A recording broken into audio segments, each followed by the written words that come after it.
Kisah ini adalah kisah yang selalu ibuku ceritakan. Kisah yang selalu diulang-ulang, baik sebagai cerita pengantar tidurku atau ketika aku sedang terpuruk dan membutuhkan motivasi. Ibu menceritakannya dengan baik dan fasih. Tak pernah satu kalimat pun luput dari ceritanya. Meski selalu berulang-ulang, cerita ini tak terdengar menarik, dan aku rela meluangkan waktu untuk mendengarkannya sampai selesai.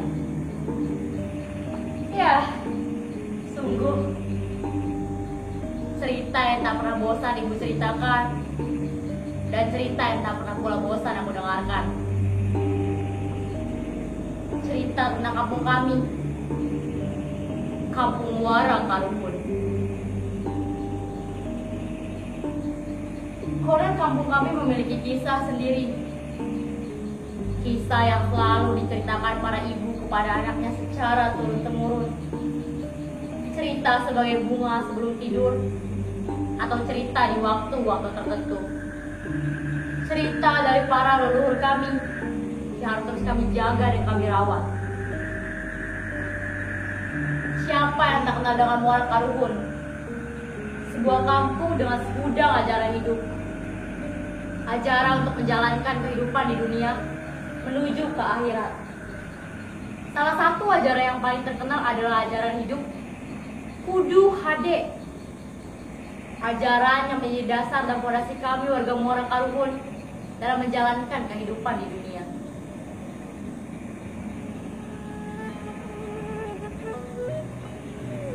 Gelis, urang manusia angin Gusti Allah, menang tayungan karena kehidupan dunia akhirat. Manusia taat kami nyiptakeun kudu boga sifat hade. Eta sifat ulang kami maka Gusti Allah anu geus mere kehidupan sadayana. Bagian itulah yang paling aku hafal. Ibu menceritakannya dengan nada dan tempo jelas penuh penekanan, seolah aku harus terus mengingat nasihat ini. Napasnya akan semakin dalam dan menggulu ketika ibu melanjutkan ceritanya kembali. Tahun baik ada sifat hade teh. Suaranya agak dilembutkan ke arahku. Dengan gesit ibu menjawab apa yang dipertanyakannya, seolah aku tidak boleh mendahulunya. Dan ibu sudah sangat hafal dan hatam akan cerita ini.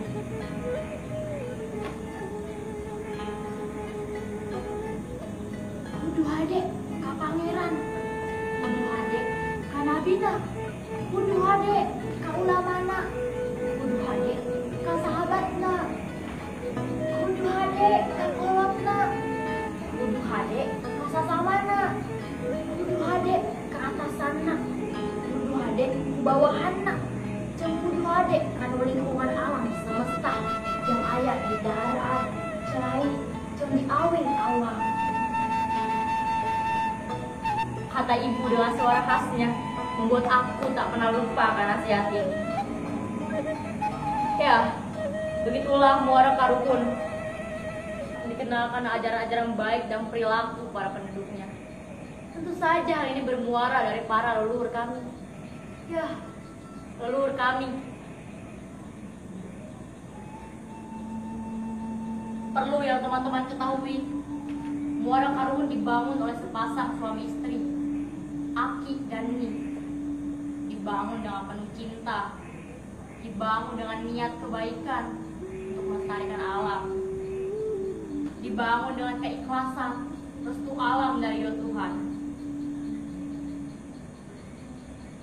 Benar, kampung yang sangat asri dan damai, yang selalu menjalankan pesan-pesan para leluhurnya. Kami sadar Kebaikan-kebaikan yang datang kepada kami itu karena kebaikan yang kami perbuat. Begitu pula sebaliknya, aib dan musibah yang melanda kami itu karena kelalaian kami dalam menjaga pesan para leluhur kami. Ada satu kisah yang mesti aku ceritakan, cerita lain dari dongeng itu, namun sangat erat kaitannya. Cerita dari kampungku, Kampung Muara Karukun.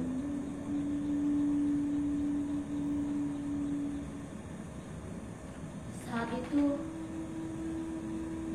pagi masih gelap. Asap sisa pembakaran sampah kemarin sore masih menyisakan kebun. Udara pagi Muara Karukun membuat semuanya berpikir dingin dan menjalankan rutinitas dengan keriangan. Riuh anak kecil berangkat sekolah berbalas dengan obrolan para tetua yang ingin berangkat ke sawah atau sekedar menikmati pagi. Namun sementara, jauh di ujung kampung, jauh dari keriangan dan kegembiraan pagi, duduk seorang laki-laki di pintu batas kampung yang berhadapan langsung dengan aliran sungai yang biasa kami sebut muara. Aliran sungai dari Sungai Ciujung dan Ciberang itu bertemu mengeluarkan gemuruh derasnya. Lain halnya dengan laki-laki yang dari tadi duduk di situ. Dia adalah Kang Darman. Tubuhnya mulai mengurus sejak penyakit itu datang tiba-tiba. Tak ada yang tahu sakit apa Kang Darman. Tak ada yang tahu penyakit apa yang diderita Kang Darman. Para ahli psikologis tiba-tiba mendiagnosis Kang Darman sebagai gila. Gila dan tidak mengingat kehidupannya. Penyakit yang aneh. Padahal sebelumnya kepala Kang Darman baik-baik saja. Ia bisa berpikir secara normal. Intinya, Kang Darman tidak ada riwayat jatuh, kecelakaan, atau bahkan sakit yang lama. Bahkan, Kang Darman dikenal sebagai orang yang cerdas dan jenius, yang membuatnya menjadi pejabat di kota. Berbeda menurut beberapa tetua Muara Karukun, Kang Darman terkena hukuman Muara Karukun. Orang-orang biasa menyebutnya pamali Muara Karukun, dan itu merupakan aib bagi keluarga Kang Darman. Sebagai hukumannya, Kang Darman dibiarkan hidup sendiri, karena itu merupakan hukuman bagi individu yang berdosa.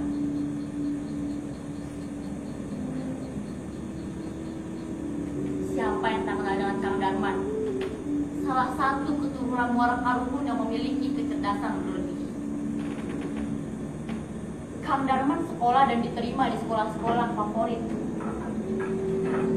Kang Darman sekolah dari beasiswa ke beasiswa. Ya, tapi dasar keturunan Muara Karukun. Sudah lulus S2 dengan beasiswa saja, sudah sangat bersyukur.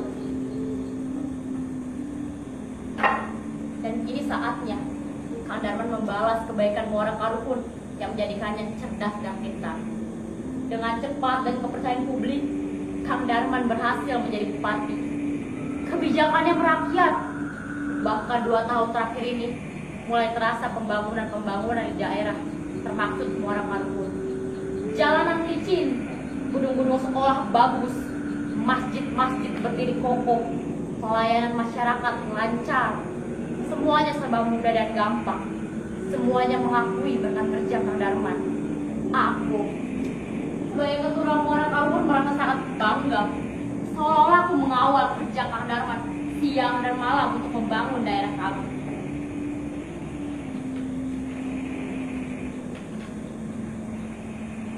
Hingga suatu pagi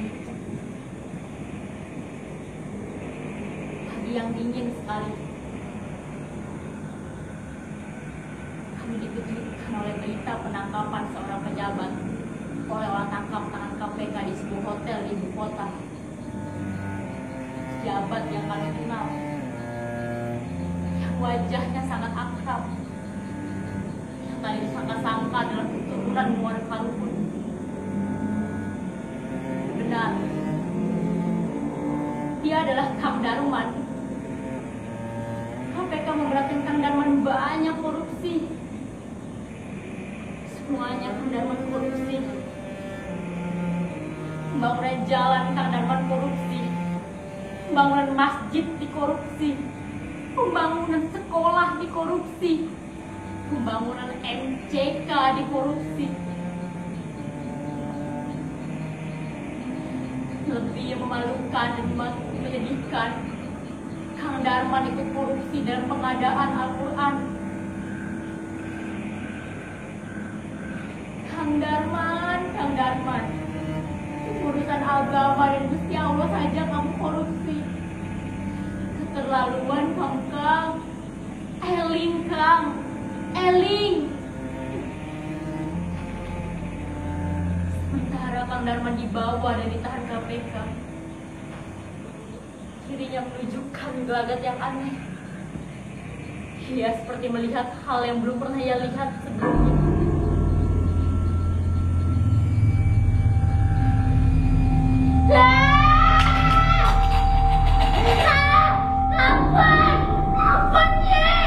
Ampun Ki, aku hilang Ki. Sementara tubuhnya terus bergetar, bahkan bisa disebut lebih dari bergetar, Kang Darman ketakutan, teramat takut. Dirinya seperti dihantui oleh seseorang. Dokter yang berada di sana memeriksa Kang Darman, tapi hasilnya nihil. Tubuhnya normal, darahnya normal, tidak ada kelainan atau kerusakan di dalam tubuh Kang Darman. Semua yang ada di sana bingung, hingga beberapa dokter memvonis Kang Darman